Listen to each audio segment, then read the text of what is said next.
Seth, businesses are all about being a team sport, and teams really need good leaders.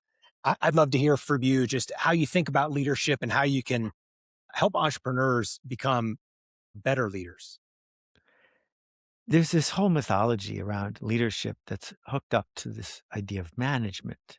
We think that managers need to be leaders and leaders need to be managers. They're completely different. We need managers. You don't have a McDonald's without a manager because no one would show up for their shift if there wasn't a manager.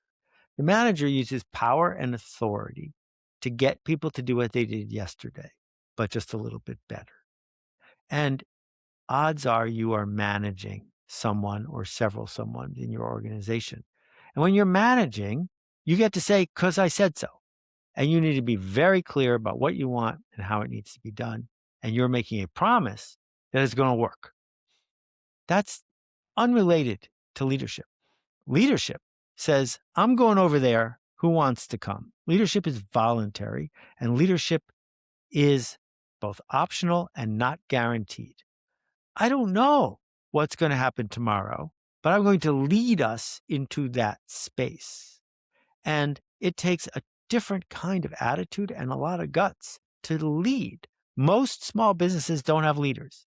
They have managers. And if it's working for you, keep doing it.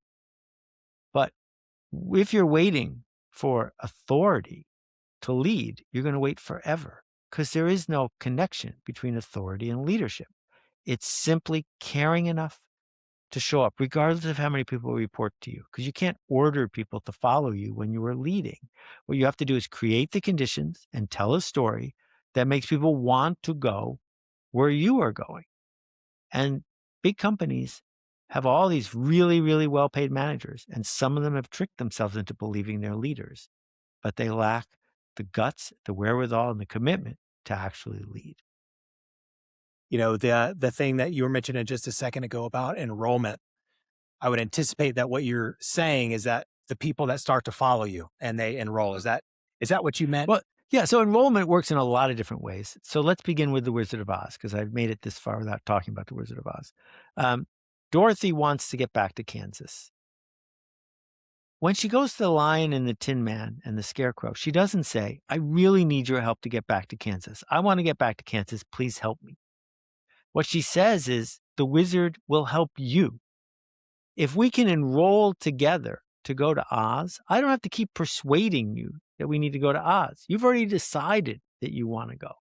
So enrollment for employees is, I signed up to follow here, not just because I'm getting paid. That's what I do when I'm managed. But I signed up to get to where we're going. This is about who do we want to help our employees become. And with customers, enrollment is just as important, which is, I can't keep hassling and hustling you to buy the next thing.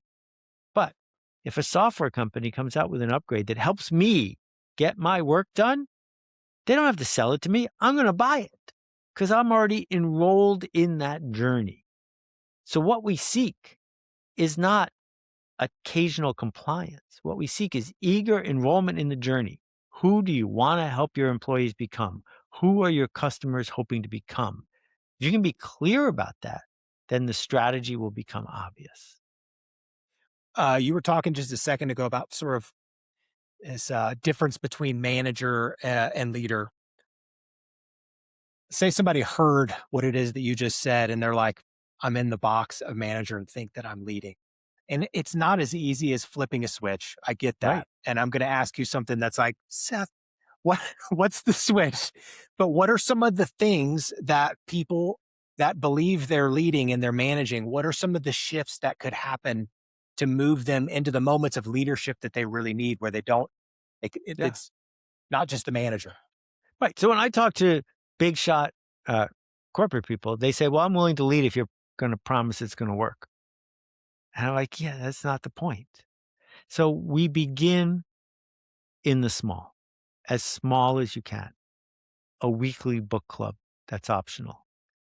Planning lunch for an upcoming meeting and not doing it the way you've ever done it before.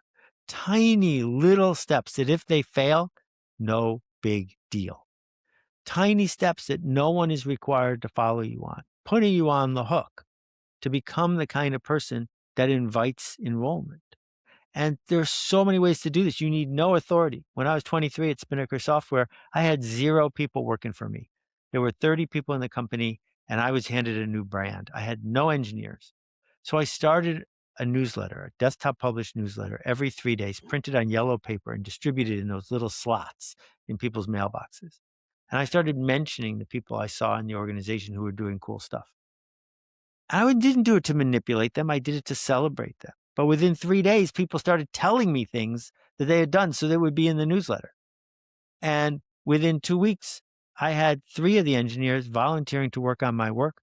And by the end of the year, there were 40 people in the company now out of 80 who worked for me. Not because I was brilliant, but because I was going somewhere and I was inviting people to join me. But I didn't start by launching a line of science fiction and venture games with Michael Crichton. I started by writing one newsletter that no one gave me permission to write. And maybe no one would have read it, then I would have stopped.